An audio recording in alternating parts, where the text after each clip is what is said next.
Hello. Yeah, let's do it. You can definitely come on stage and stuff. You don't have to feel like you gotta. It's a podcast, so who cares? It's all audio anyway, you know. Oh, okay. What's good? What's good? What's good? Hello! Let's get it. Let's get it.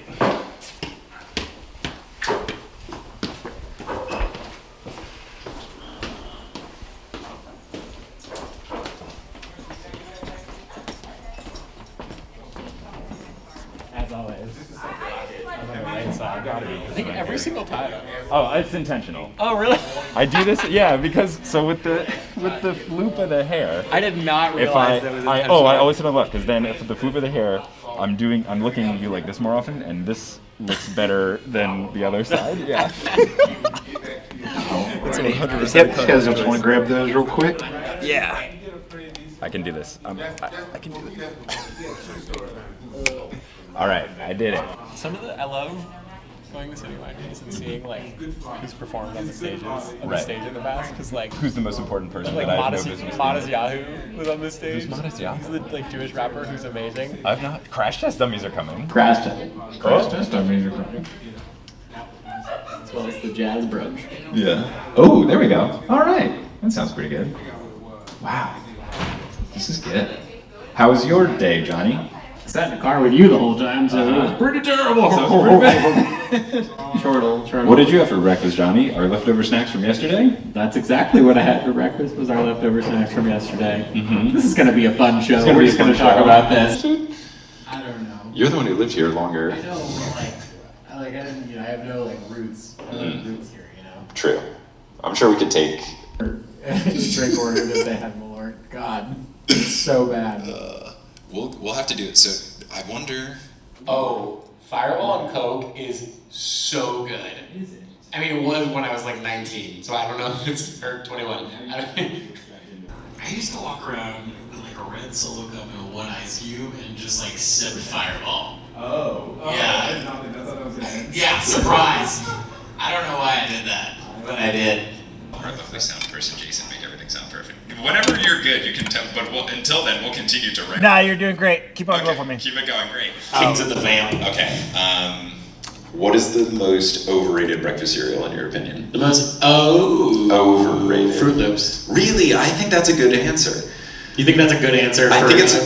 I agree with you. Cereals make it very good. Like sliced banana up in like frosted flakes or corn flakes. Very good stuff. Yeah, Fruit Loops aren't that good. Because I like the cereal that you can eat. Are you on the email thread that we've been emailing? Yes, yeah. If you send it to me, I'll reply to that. It'll just be like an MP3 and then just like play that and we'll come on to the stage. It'll start as my podcast intro thing and then it will hard cut into B.O.B. by Outkast. At that point, I will shoot money guns off on stage. And that's the plan. Copy that. Yeah, so just sort of catch me up. Where are you at on the tour? Where are you at now? How's it all going?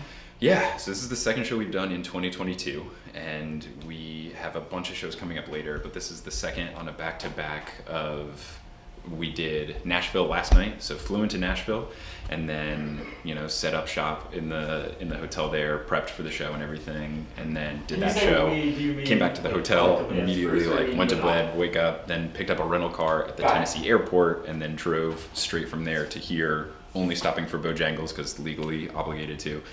And then, we're checking in here. That's why I look very disheveled right now. This is not my Sunday best. But we just did setup stuff. We're going to go to our hotel at undisclosed location and then go freshen up and stuff. And next time you see me, I'll look much prettier, I promise.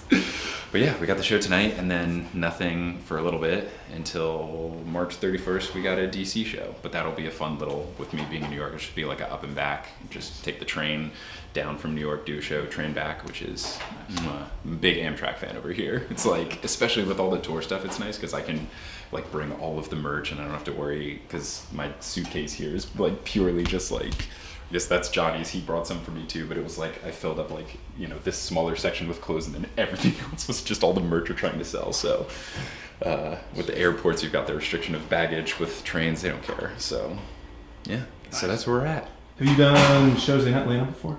I have done a convention in Atlanta. I also, should I be looking at the camera? Should I be looking at you? What's Camera's my- fine. Yeah. Camera? Uh-huh. Okay. Yeah. Yeah, I've done a podcast convention in Atlanta. It was Conjuration, which is a like all wizarding themed stuff. So not just Harry Potter, but they did like D&D and Magic the Gathering and just anything. So I did a Potterless live show there, but as part of the convention. But this is the first time I've done like just a straight up Potterless show in Atlanta, and I'm glad because apparently Atlanta and nearby cities really like us, because so far, at least of yesterday, we had sold 130 tickets, which the highest we've set in the 2021 in the COVID world of shows is we did 134 in Chicago. So I'm not picking a favorite city because it'd be like choosing between my children, but if I had to pick people based on audience size, I'm a big fan of Atlanta.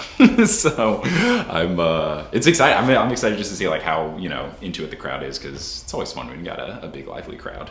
So I'm excited to be here, and I'm excited because we don't fly out till tomorrow night, so we'll just have all of Saturday to like chill in Atlanta, and we have a rental car so we can drive all around. I've heard it's a very like spread out drivable city, so we'll check out a couple different things that the city has to offer. Probably grab Waffle House at some point because, again, legally obligated. And I'll get my hash browns scattered, smothered, covered, and crispy, which is what I've been told by someone from Louisiana who felt like a very reputable source. The first time I went to Waffle House in Houston, she was like, "You have to do this." I was like, "What does it mean?" Scatter out the potatoes. Smothered is cheese, or covered is cheese. Smothered is onions. And then crispy is they get them a little crispier.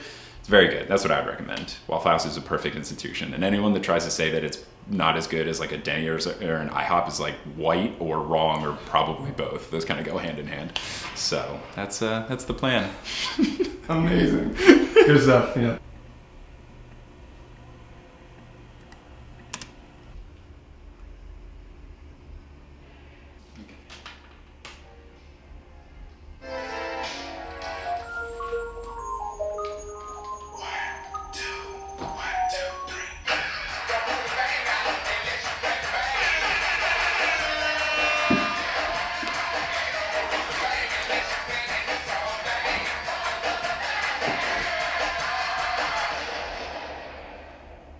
Cool.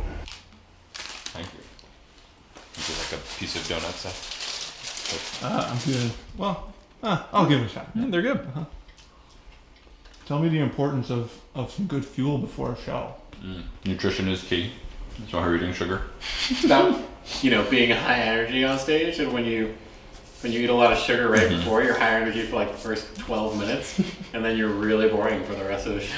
I think the bigger key is like less for the show, but more for like, you know, do the show, you're all adrenalined up, you're super hyped, and then once it starts to wear down, your body's like, "Oh, I'm so hungry." It's more of like making sure I don't like absolutely crash right after And the it's show about ends. not being distracted during this, because if you're hungry, you're like, whoa. Yeah, I'll be focused on making fun of children's books. You see that Juggo honey over there? Yes, you gonna take it? I mean, I'm not gonna take the Juggo honey, but like, if I lived in Atlanta, I might take the Juggo honey. Yeah, because you can't fly back with the Juggo honey. You can't play back with Juggo honey. I'll also be full disclosure that I had an outfit planned out, and then after I decided to work with Seth to film the thing, I was like, well, now I have to wear these shoes, which means now I have to change all of the clothes that I've packed. Because I was going to wear different ones, because I've worn these on most of the other shows, but I was like, well, if there's going to be film, I have to wear them. Those are lovely shoes. They're really nice. Thank you for the compliment. They remind me of Woody from Toy Story.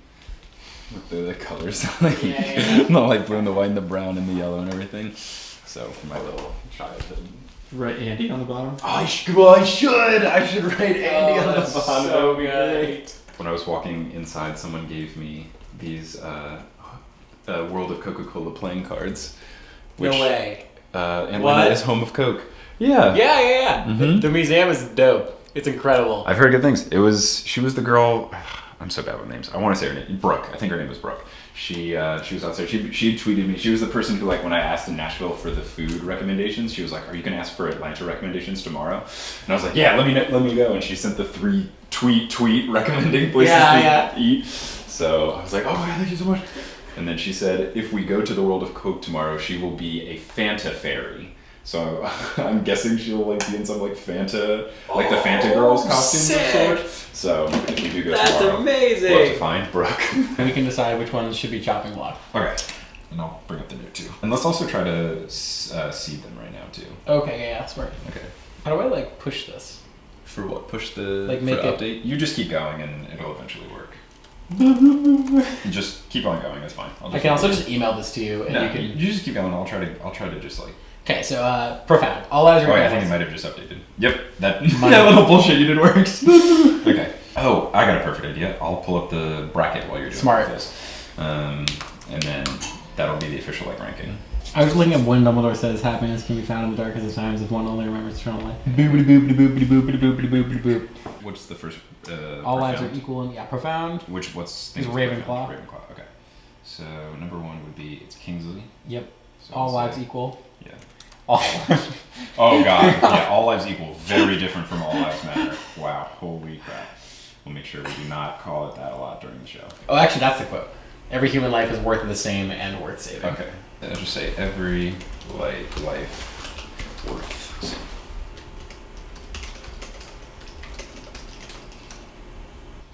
Oh, is that the short rib? Yes. Hot dog. Moose. Yeah. It's stuff like this that when my tour manager says, "Hey, there's a city one." Yes. Where is it? There's a yes. There's a city what? Oh yeah. City what? Nope. Yes. Oh, city what? Yeah. Yes. Hey, Mike. Yes. Race fight every day. Oh, look at the owl. They must have known. They were like, he must arise. Let's give them a stone owl. Sorry, camera doesn't need first anymore. Did they give us silverware? Third one is Being an adult. Just being a 30-year-old man. Fourth one is, of course, this is happening inside your head, Harry. Why? That's King's Cross.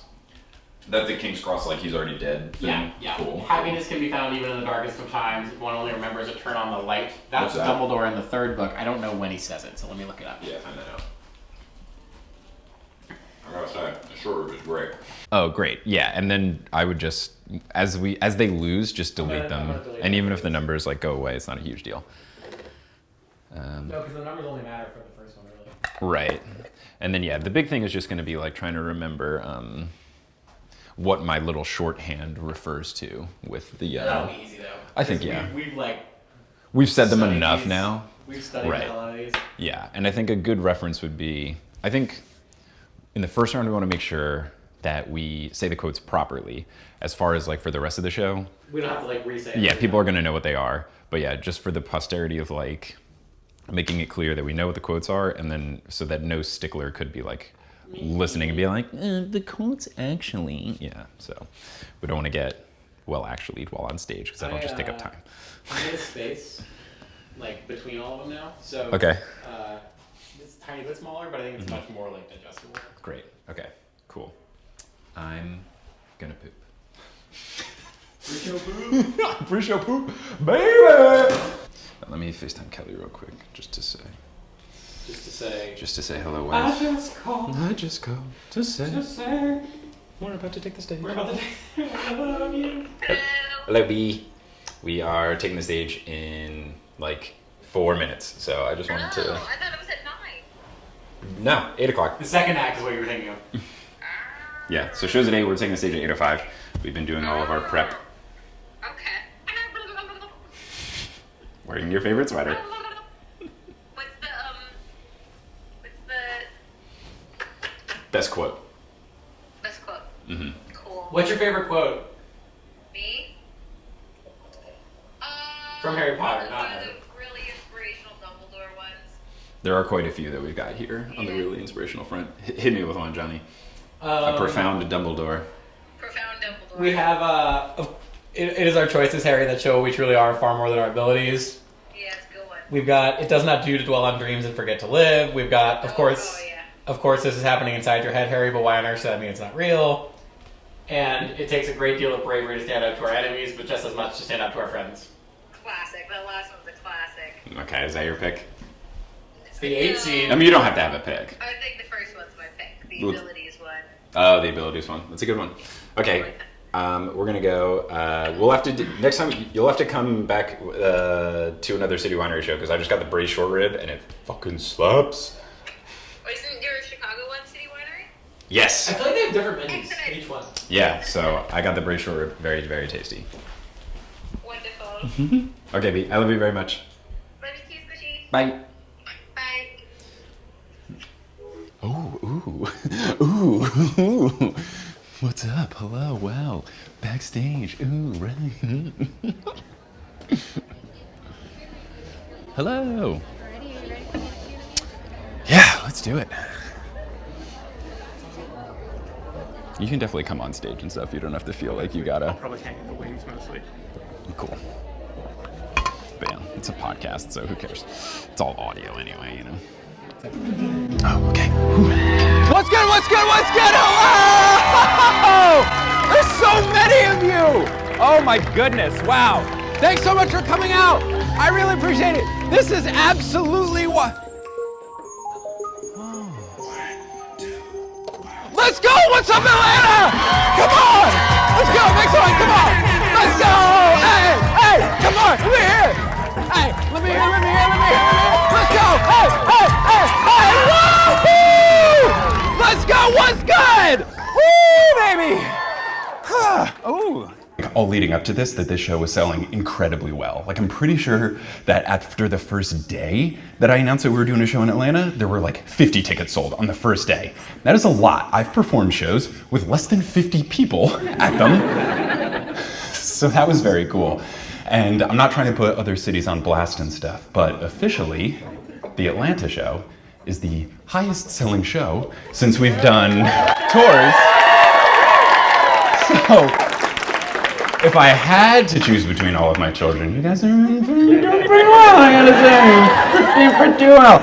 So, thank you so much. I'm happy to be here. So, we are here not just to, hang out and talk about cool Atlanta things like the traffic, am I right? Which I was stuck in today, which was very fun, so I feel all of your pain. Johnny to the stage! What's good, bud? Hello. Hello. It's been so long. Yeah. It's really heavy. Okay. That was like a Thor's hammer situation. Right. Only I have the power to move wine-themed table near. So, we've got a whole bunch of quotes, and before anyone gets angry at us if we've left off your favorite quote first, there's a lot. The choices of quotes here were any word in the book, so there's a lot. We tried our best. We're actually recording this one in March, so it's very apt given that the bad NCAA does the bad basketball tournament where they don't pay people what they're worth even though they make millions of dollars. So instead of doing March Madness, we'll be doing... March. No, wait, okay, so how about this? Because we've done other plays on March. Sorry, I did think about this in the shower last night. What if we did Spring Splendor or the Spring Spree or something that's an allusion to March but isn't just March and another word with M? You should put that on Reddit shower thoughts for your shower thoughts. Yeah. Spring Splendor. I'll get 4 upvotes and then someone will be like, actually, missed opportunity for a different joke. For the Slytherin section, we have the evil quotes. Oh, interesting. We gotta ask each one of them if they're a racist. Yeah. One by one. All right, let's get through it.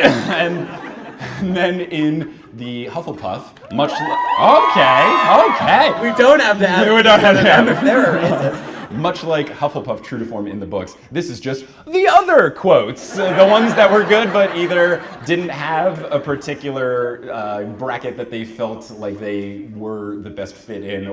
Harry to Snape when they're in class. The 8th seed is, this is a Lee Jordan quote from when he is announcing a Quidditch match. You want to hit us with? Yeah, he says, Flint nearly kills the Gryffindor Seeker, which I'm sure could happen to anyone because McGonagall gets mad at him. So, have an interesting relationship with sir, which I grew up in New Jersey for the first 14 years of my life, and then I moved to Texas. Sir is only used as an insult in New Jersey, and Texas, if you don't say sir, everything you've said is an insult. Wait, how is sir an insult? Because in New Jersey, you'd be like, oh, yes, sir. Like if someone told you never say sir ever. Because politeness is foreign to the Northeast. It's just, it's in the Northeast. In the Northeast, you are very direct. McGonagall telling Umbridge. So she says, he has achieved high marks in all of the defense against the dark arts tests set by a competent teacher. Which is so savage. Which is right after she says he's got high marks, and then Umbridge says, no, he's doing poorly in my class. You're right that the other one, while it's an absolutely sick burn, right, requires a lot of context and a lot of back and forth, and like you could put George, I think we've outgrown full-time education on your little bumper sticker. So yeah, I think that one wins. I definitely know someone who put it on their graduation cap after I, on the podcast, was like, put it on your graduation cap, and then someone sent me it on Instagram. They're like, I did! Wow. Which was really good. For snogging Dean in the secret passageway or whatever, and Ginny just absolutely ethers Ron. Just complete bodying, just absolutely nailing it. And then the other one, another great Ginny quote is, 3 Dementor attacks in a week, and all Romilda Vane does is ask me if it's true if you've got a hippogriff tattooed across your chest. It's really good, but I just think the particular thing thrown at Ron, that's the thing where Ginny just, maybe in the back of her mind, or maybe it's just I do this, but it's like, if this person ever angers me, I will unleash this. Like, she had that one saved, and then it's just the quote version of I'm about to end this man's whole career meme, because it's so specific that it's very good. Again, I feel like the hippogriff tattoo thing is exchange-based as opposed to quote-based, which makes me think that the snogging line is a little better. By the way, I heard that he has a hippogriff tattooed on his chest. I agree with the sentiment. Goodness, I agree with the sentiment. I mean, I guess. Well, now I can't argue against it, so I'm not going to. No, I see what you're getting at. I get it, but no, we'll do the Kingsley one. Okay, so the next one, 4 seed and 5 seed. The 4 seed is... Okay, because I was thinking it's like, if you interpret it in a bad way, it could be like people who think that the friend zone is actually a thing. Or it's like, oh yeah, she totally likes me. Like, no, that's just inside her head, Richard. Like, she does not like you. Why should that mean it's real? She's just being nice to you. That's said before.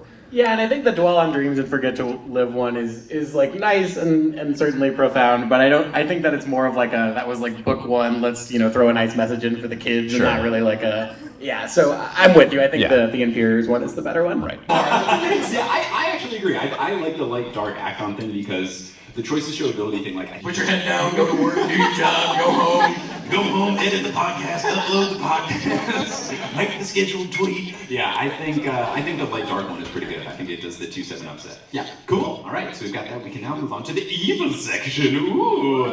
Address mental health? No. Why would we do that? They're both very good. I really like the power in the 2 week one. I think is like something incredibly biting for a villain to say. It's along the Killmonger lines where it's one of those like, you're not, like I see what you're saying, it is wrong, but I can see why you think it's right. But then the training for the ballet Potter, like, I don't know, being a ballerina would be awesome. Have you ever seen a male ballerina? They're like ripped, they're hot as hell. They're very musically and physically gifted. Yeah, the rest of that quote is training for the ballet Potter because you look really good. Training for the ballet Potter, those sell out every night in New York City. Worried Harry, I'm with you, from Dumbledore, very sweet. And then number 8, also from Dumbledore. And now, Harry, let us step out into the night and pursue that flighty temptress adventure. It's definitely one of those things that if Dumbledore said it to me, I would totally like make fun of it for all of the time. Oh yeah, I would use the word flighty temptress with him forever. It's something that to get a basketball reference in, because you're all basketball fans, I'm assuming. The Hawks are fun. Go Trae Young. He's on my fantasy team. I hope he does very well. Ron says, don't let it worry you. It's me. I'm extremely famous. And then another really good one from Fred. He's talking about, what's the thing that he's talking about? Like someone running away very quickly. He says someone would run away as faster than Severus Snape confronted with shampoo. All of the quotes in here from the Fred and George duo are good from Fred, and this like totally illustrates your point that you made on the podcast that like she made Fred the better one, so that when she killed him off. You should only shampoo every now and then, because yes, it does remove grease and stuff, but it also removes natural oils from your hair. Yeah, I got you. Don't worry about it. All right, number 3 seed. You have to admit, Dumbledore's got style, which even the full expanded version, I think, is very good and is underrated. You know, Minister, I disagree with Dumbledore on many counts, but you can't deny he's got style. I like the little preamble to it. It's really nice. All right, JK, you can say bitch, but... This is going in young adult now. But but you have to delete 3 asses and 1 damn. Like, there's different point values. Which gives you 7 swear word points. Yeah, right. You've reached 69 swear word points, and if you surpass 70, you will get moved on to the young adult section instead of the children's section. Of course you get 69 swear word points. It's just nice. All right. So now we get to the second round, where we've got some applaudians. Look at me go. I'm going to trademark that right now. The applausometer or the applausometer, if you're European, to determine which of these is better. Now, the rules for Johnny and I, we will each be defending one, but we only have 10 words to make our case for each of the things. If you smoke a weed, you murder your neighbor. And then I did. Wait, no, I'm married. Just throwing it back in his face. So, if you think yes, I dare should advance, make some noise. All right. If you think no need to call me sir, professor should advance, make some noise. Pretty clear. They were so close to graduating, but said, nah, deuces. If you think every life is worth saving and is the same, should advance, make some noise. Okay. If you think the whole grandson stuff should advance, make some noise. I think it was every life worth saving, but that was tight. That was tight. Hate your boss? That probably means they suck.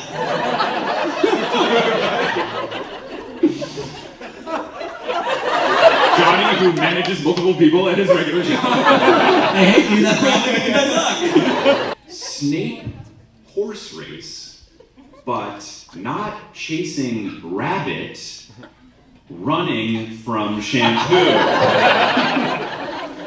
Wow. Or is that's in greyhound races, isn't it? That's dog races. Raunchy crowd here in Atlanta. My argument, they were swayed. They could resist my argument. Can you say, there's no way that Mike comes back? There's no way that Mike comes back. Can't I, Johnny? That was 10 words. Okay, if you think that power should advance, make some noise. If you think can't I power should advance, make some noise.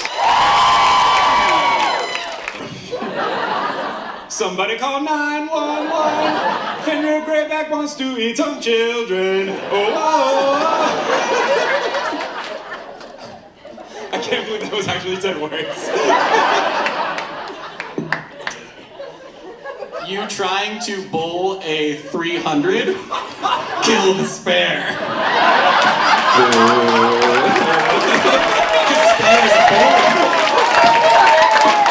That's fantastic. Okay. Finished Act 1 of the show. Whee! So, we're gonna have a brief little intermission here. You can take that time to powder your nose, get some more drinks or anything.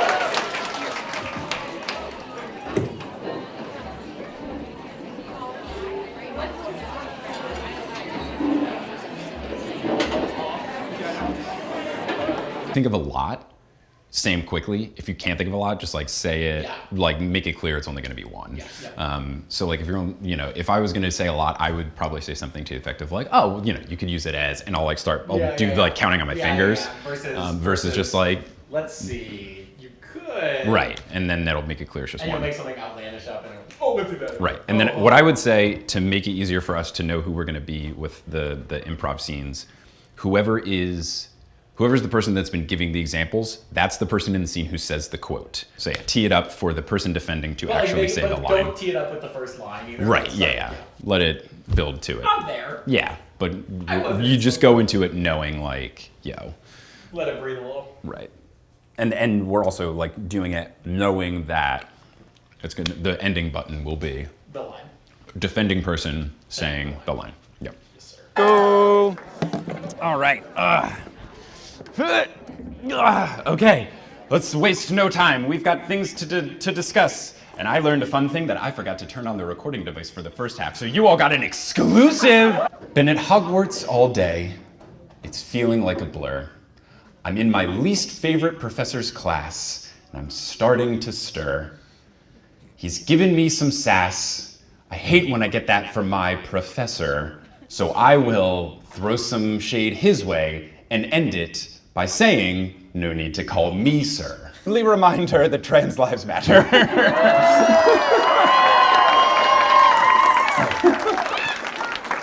Go to the ministry with my friends and Molly's daughter. There's a big fight with the Death Eaters. It's nearly a slaughter. I'm running away and fighting Bellatrix, and I think I've got her, but after I say something cool, I get hit with, "Can't I, Potter?" His hair is so greasy that Severus Snape, I bet his head is slimier than a freshly washed grape. I realized I said nothing about Harry Potter in the first part. I should probably do something. You are walking on the sidewalk, and your daughter is real far ahead of you, and Fenrir Greyback, maybe in a van, starts to try to talk to your daughter. Okay, yeah, let's see that. Okay.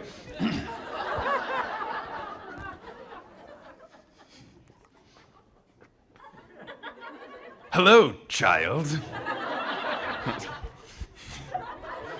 You know how much I like children. Would you care to come into this van for some totally free and normal candy? Hey, who is that? What are you doing? Excuse me, sir. It's just me, a local small businessman trying to make an honest buck. And what are you trying to make a buck by doing? Having this little girl come into my van to purchase some candy. Not my daughter, you. Hold on. The role of Johnny was played by Liam Neeson. Yeah, what are some other instances when you might use Can't I Potter, but you're not recording a podcast either? That's Right, of course. No, who would do that? I think you could do a couple. You could, if you were like at a pottery class, and you were doing something like incredibly risky with the pots, and they were like, you can't do that, and then you're asking the potter, like, can't I potter? Or if you were in the plant section of IKEA, or maybe I guess like a Lowe's would make more sense when they actually have like plant people helping you out. That's probably a greater fit. Okay.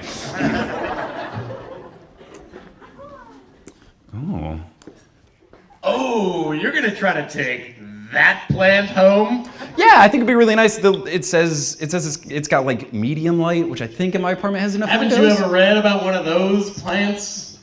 No, I usually just water plants. Well, those plants there are pretty dangerous. See, I work frequently with plants. Okay. And that one, no amateur is going to be able to work with that one. Oh, you think that I, an amateur, can't work with this plant? No, it's going to grow and it's going to go crazy limbs and it's going to have thorns, and every time you water it, it's going to hiss and smoke. And again, I don't think there's any way that you can manage that plant. Well, can't I, Potter? Okay, cool. Another use of can't I, Potter.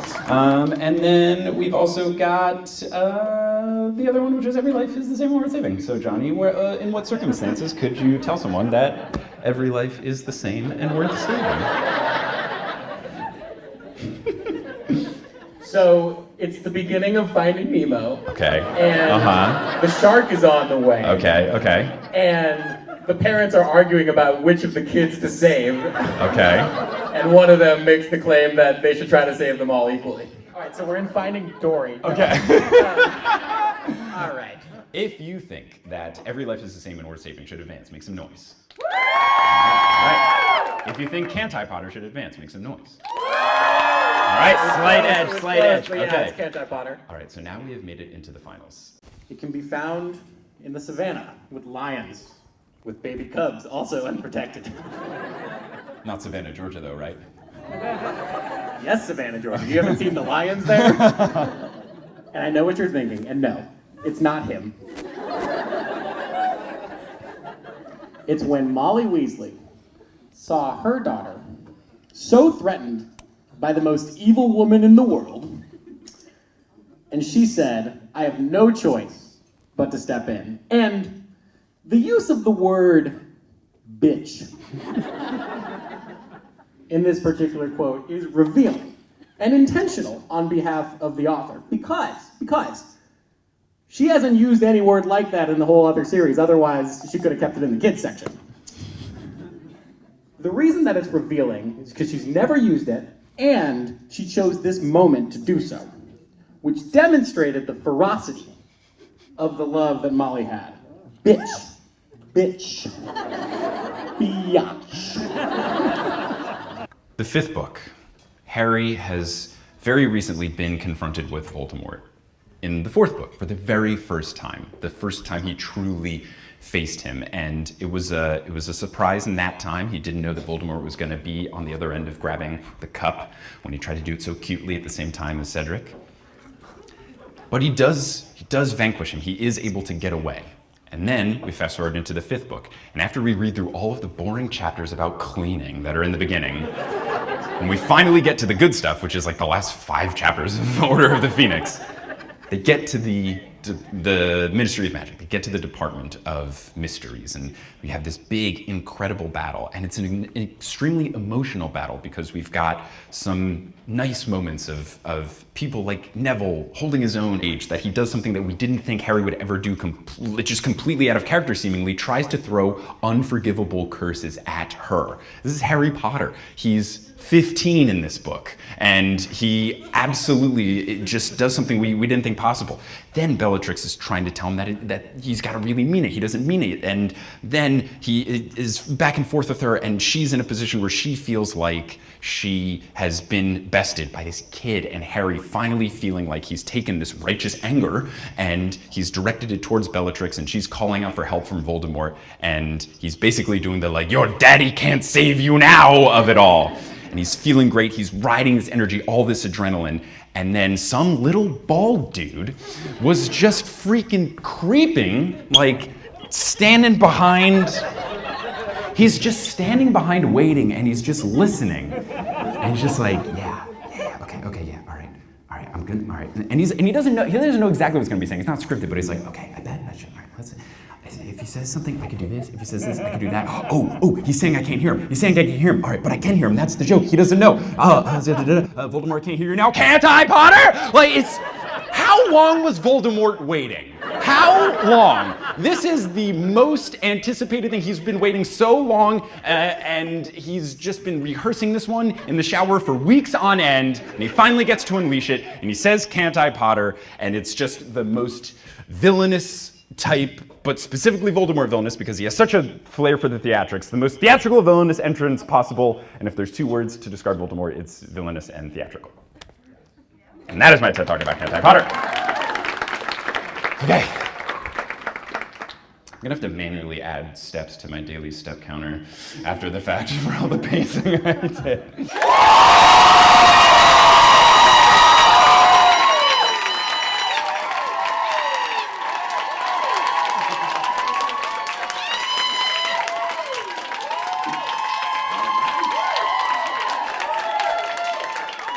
Team bitch would show out for me.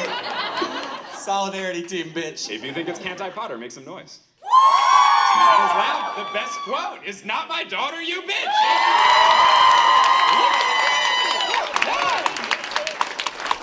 Good job. I never won before. Absolutely incredible. Well done. Awesome. Well, we have now determined what is the best quote in all of the Harry Potter books. Thank you all so much for helping make that possible. How is Italy, seeing as you just got back? What do you think an Italian Hogwarts would be like? It's very good.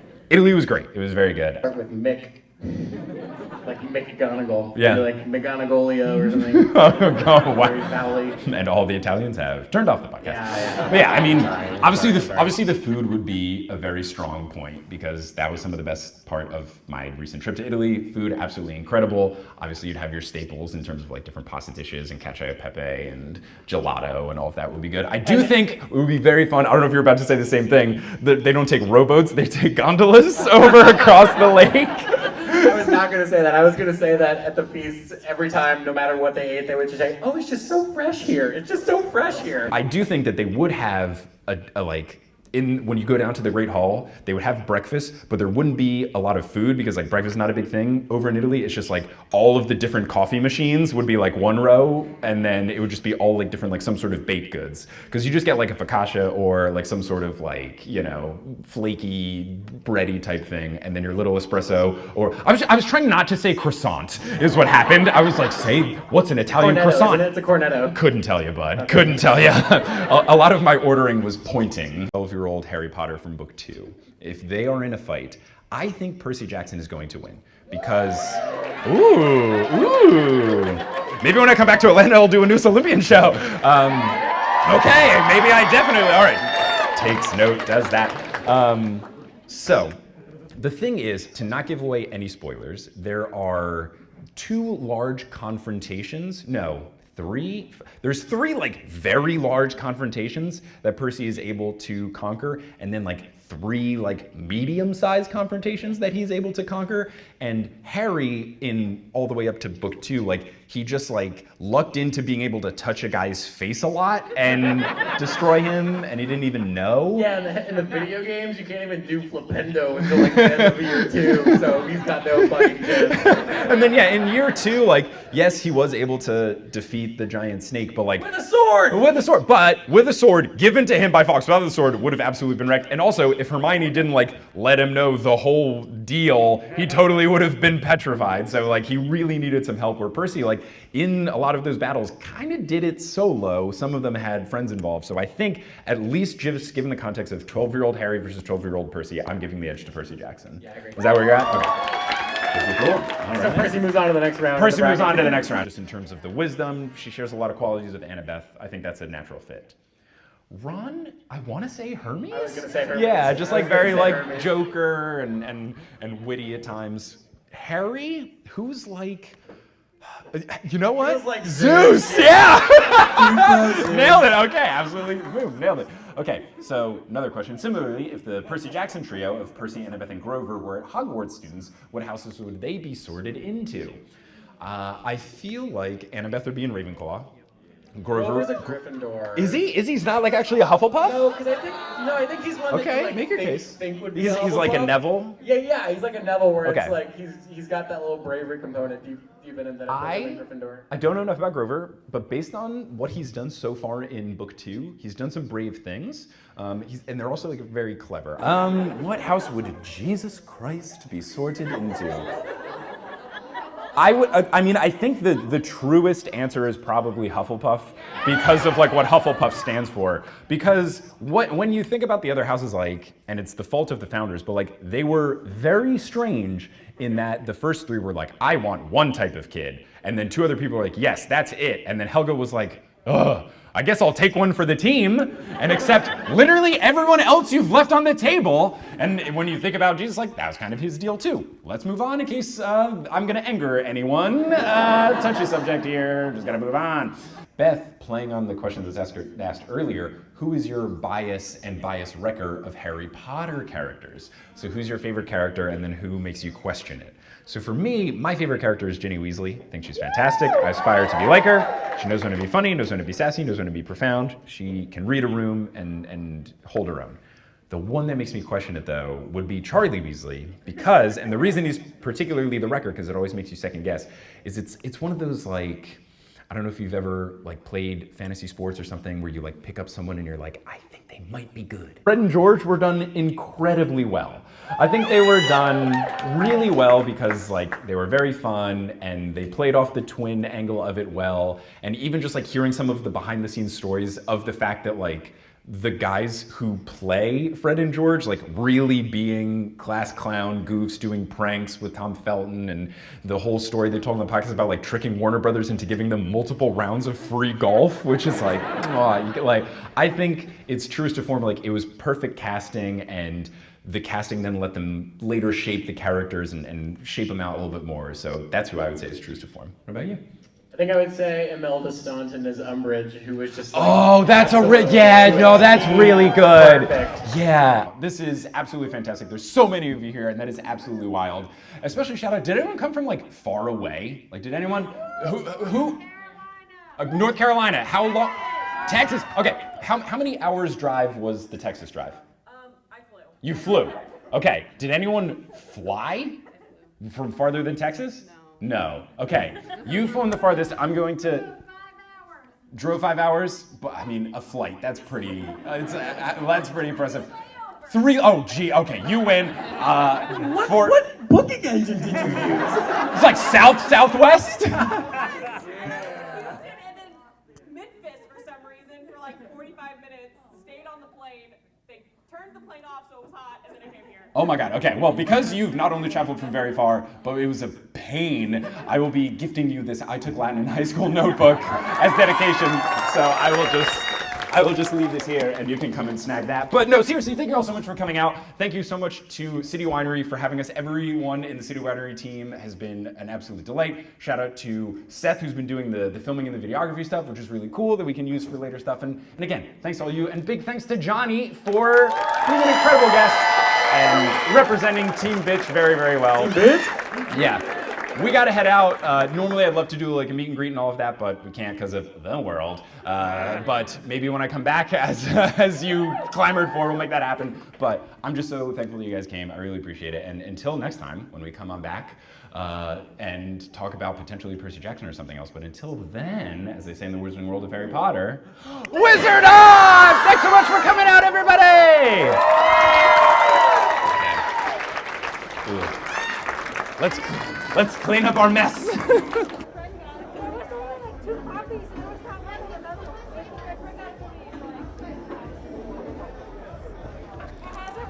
Sweet, thank you. Yeah, we have you sign it because it's scored by Rick Riordan. That's amazing. Oh, so cool. Mike, Yes. This is actually for you. Oh, thank you so much. Some riddles in it for if you want to continue meddling. Hell yeah, yes. Some of them I think are a really good format for you. Okay, thank you so much. I really appreciate it. What's your name? Boomy from the. Oh yeah. Okay, thank you so much. I really appreciate it. That's awesome. Did it work? Cool. Here? Let's go. I'd rather not. Yeah.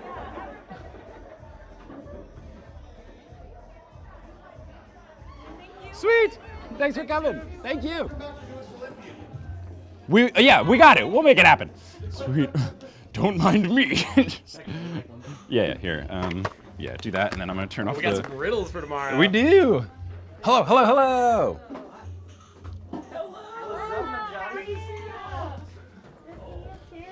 Good to see you all. Congratulations, by the way. Thank you. All right. I went to the bathroom like 3 times. That's how it is now. That is how it is now. Wow. Hello. Okay, sweet. Yeah, we'll head back. Yeah, let's go hang out. How'd it go, man? It was good. It was fun. Wild crowd, which was great. Lively. It was a good time. I don't know if I'm hot because of the energy in the room or the sweater, but regardless, it was really fun. Yeah, a fun show.